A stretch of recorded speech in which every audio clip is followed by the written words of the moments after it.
સ્થાનિક સ્વરાજની ચૂંટણીમાં આ વખતે તો ભાજપના નેતાઓ જાણે પ્રચારના બહાને બફાટ કરવા જ ઉતર્યા છે તેમ લાગી રહ્યું છે। થોડા દિવસો પહેલા અમરેલીના ધારીના ધારાસભ્ય જીબી કાકડિયાના પત્ની કોકિલાબેનનો વાણી વિલાસ આપણે જોયો અને હવે બનાસકાંઠામાં પ્રચાર કરવા ગયેલા ભાજપના એક નેતાજીએ તો બધી હદો જ પાર કરી દીધી।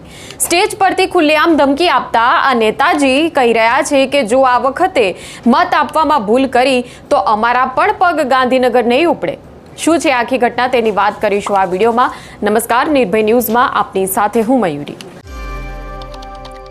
બનાસકાંઠાની ધરતી પર પ્રજા વર્ષોથી પાણીના એક એક ટીપા માટે તરસતી રહી છે। કેટલીય સરકારો આવી અને જતી રહી, પરંતુ બનાસકાંઠાની પ્રજા તરસતી જ રહી ગઈ છે। ત્યારે સરકારની ફરજ બને છે કે લોકશાહીમાં જે પ્રજાએ પોતાના મતાધિકારનો ઉપયોગ કરી તેમને ચૂંટ્યા છે તો સરકારે પ્રજાની જરૂરિયાતો પૂરી કરવી જ પડે। પરંતુ ભાજપના નેતા ભગવાનદાસ પટેલ જાણે એક રાજાશાહી માનસિકતામાં જીવતા હોય તેમ જાહેર સભામાં જ લોકોને તેમણે ધમકી આપી દીધી। ઉમેદવારોને ધમકી આપતા ભારતીય જનતા પાર્ટીએ હવે પ્રજાને ધમકી આપતી થઈ ગઈ છે। ત્યારે શું કહ્યું છે તેમણે સભામાં તે પહેલા જોઈ લઈએ।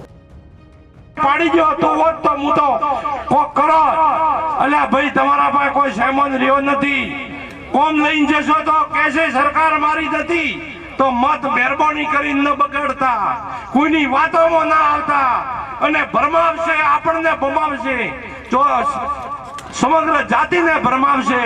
કોઈ પણ વાતમાં આવ્યા વગર મિત્રો પછતાવાનો વારો ન આવે અને વારે ઘડી ભૂલ કરીને તો તમારા કામ કરવા અમારા પગ ગાંધીનગર નહીં ઉપડે।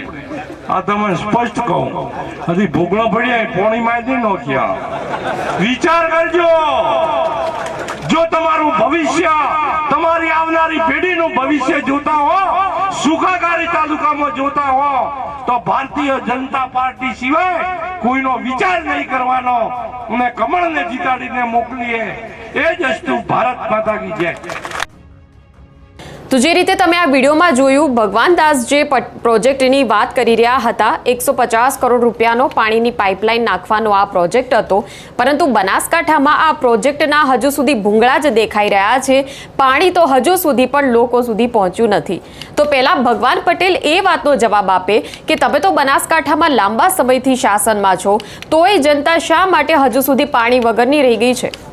સવાલ એ ઉઠે છે કે પ્રજાના ટેક્સના પૈસે કામ કરતા નેતાઓને આટલી દાદાગીરી કરવાની હિંમત આવે છે ક્યાંથી? ચૂંટણીના માહોલમાં પ્રજાની વચ્ચે જઈને પ્રજા જાણે તેમની નોકર હોય તેમ પ્રજાએ કોને મત આપવો એનો આદેશ નેતાઓ કેવી રીતે આપી શકે? ભાજપના નેતાઓની ઉદ્ધતાઈની કોઈ સીમા નથી કે ચૂંટણી ટાણે જ લોકો વચ્ચે જઈને લોકોને જ ચીમકી આપી રહ્યા છે કે સત્તા પક્ષના ઉમેદવારને જીતાડો તો જ વિકાસના કામો થશે, નહીં તો નહીં થાય। જો વિપક્ષને તમે મત આપ્યો તો તમારો એ મત વ્યર્થ જશે। ભારતીય જનતા પાર્ટીના નેતાઓ ગુજરાતમાં પોતાના પાર્ટીના વર્ચસ્વને કારણે એટલા આંધળા થઈ ગયા છે કે ગુજરાતની પ્રજાને પોતાની ગુલામ સમજવા લાગ્યા છે।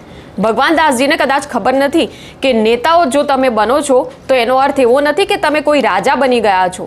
નેતા તમે બનો છો એટલે તમે પ્રજાના પ્રતિનિધિ બનો છો, જેમાં પ્રજા તમને જવાબદારી સોંપે છે અને જો એ જવાબદારી નિભાવવામાં નિષ્ફળ જાઓ છો તો પ્રજા સત્તામાંથી તમને બહાર પણ કરી શકે છે। આ વિડીયોમાં ભગવાનદાસ પટેલ તો એવું કહી રહ્યા છે કે જોજો પસ્તાવાનો વારો તમને ન આવે, પરંતુ નેતાજી પસ્તાઈ તો અમે જ રહ્યા છે કે તમને બોલવા માટે માઇક અને સ્ટેજ આપ્યો। 40 ડિગ્રીની આ ગરમીમાં, ઉનાળાના બળબડતા તાપમાં દૂર દૂરથી ગામડાના જે લોકો તમને સાંભળવા માટે તમારી સભામાં આવ્યા છે, એ પ્રજા તમારી ધાકધમકી સાંભળવા માટે નથી આવી। એટલે લોકોએ કોને મત આપવાનો છે એ લોકોને નક્કી કરવા દો।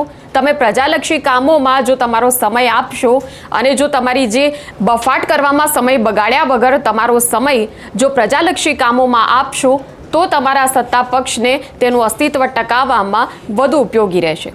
ત્યારે આ વિષય પર તમારું શું માનવું છે તે ચોક્કસપણે અમને જણાવશો અને નિર્ભય ન્યૂઝને લાઇક, શેર અને સબસ્ક્રાઇબ કરવાનું ભૂલશો નહીં। નમસ્કાર।